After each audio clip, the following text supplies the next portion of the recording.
Now, Jake, here's how I would structure my deals. If I come in as a loan sponsor on a deal, meaning I'm just using my credit and my resources, I'm going to own this property with this person. Let's say it's 30%, 70%. You only have credit involved. So my question to you is, why would you anticipate you need that 30% wiped out or vice versa? What is the anticipation for that? Well, like you said, people put their best foot forward for 6 months and then, you figure out you just don't vibe well together. And even with being, really hands off, I don't know, it's still a concern. Or maybe they stop performing, like you said. And I know that's what the performance deed is for, but it'd be hard for me, even though it's in the contract, where I could take a property from somebody. It's just not who I am. Like, I will. So here's what you can do. This is what I'm doing on mine. Okay. The easiest one is sell the property, sell it on the market. Challenge is that doesn't sound pretty good right now because the market is trending downward. Nobody wants to do that right now, but that is the easiest answer. You don't have to divide or cut anything up. You just go, hey, let's sell it. Everybody take their profits. We'll be all good. Right. Now, B, what we're doing is if they're not operating properly, we take the property with no exchange of capital, because my obligation and what I brought to the table was my credit, which you did not have. What you brought to the table was the deal and your ability to actually manage the property. If your portion of that job is not being done properly, then that should kick you out of the business because you no longer have anything you are exchanging for my credit. Does that make sense? Yeah. Okay, so that's option B, or you could even move that to option C. That's very aggressive, okay? The non-aggressive is a buyout from either side. I'm gonna tell you right now, this is gonna be challenging because your guy here, if he didn't need you, if he has the ability to buy you out, then why would he have need your credit the whole time? Well, I'm thinking maybe, 3 to 5 years down the road, a lot of things can change. Like, I know 5 years ago, my credit was trash, so. But I'm just saying, you want to anticipate it not getting better from the day that you buy the property. Right.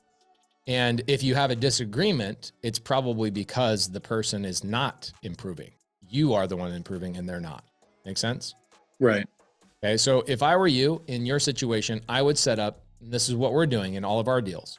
My buyout says that if the business is not operating and there's a disagreement, then what I will do is I will give you a small buyout of probably $10,000 in cash, and I will give you the remainder upon the property selling. And what I do is I give it a 3 to 5 year balloon, whatever I can agree on. Hey, Here's 10 grand to go away. Today, the ARV of the property, let's say, and here's the thing is, let's say the property is worth $300,000 today. Then their buyout agreement, that is the day, whatever the day is that you give them the $10,000, is the day that you value the property based on 300. So all the future appreciation, let's say by the time you sell it in 3 to 5 years, it's worth 450. Do they get the lift on that remaining $150,000? No, they do not. Jake, you are the lender here. Okay. This is why Gators are in a position to win, is because I can come in and I can negotiate based on my resource of my credit. This is why I didn't start with this as Gator 1.0, because if you think about the strategy of Gator and the whole tribe that I'm building of Gator, is that I get people to build their corporate credit. So by the time you get to Gator 4.0, you've got credit, resources, capital, et cetera, that you can start doing and getting into people's equitable. I did a Gator deal with Angie Milanazzo, who's in here, right? I sponsored a loan for her. Angie, what's the percentage of the deal that I'm an owner of? I think it's 30%. She's awesome, but I just did a deal with her. So Jake, you are the one that has to determine this. What I'm mostly doing right now is giving you permission to be creative. For me, right. I would go, look, I'm going to give you 10 grand. Property comes to me. We're going to price this out at 300 grand. Your profit is already locked in, whatever that is at that $300,000. I'm going to ride this for another 3 years. And in 3 years, you'll get your buyout agreement.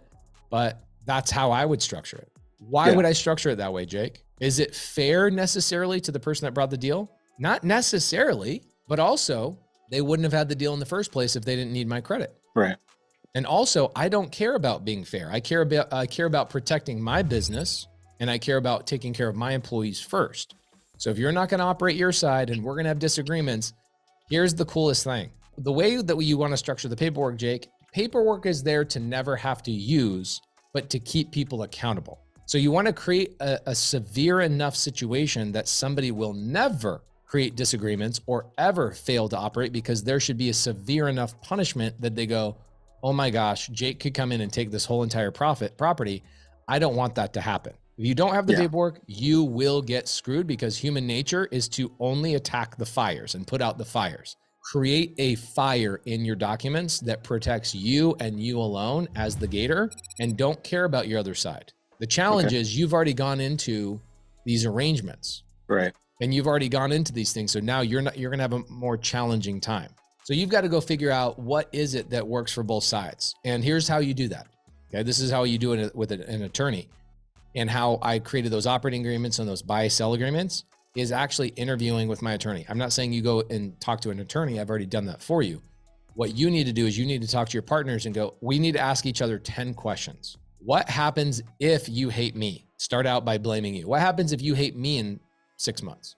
What happens if I hate you in 6 months? What happens if the property tanks, the whole market falls apart? What happens then? Oh, that's not going to happen, Jake. Yes, it can and will happen if we don't plan on it happening. If we plan on it happening and we create parameters to protect it from happening, then it doesn't happen.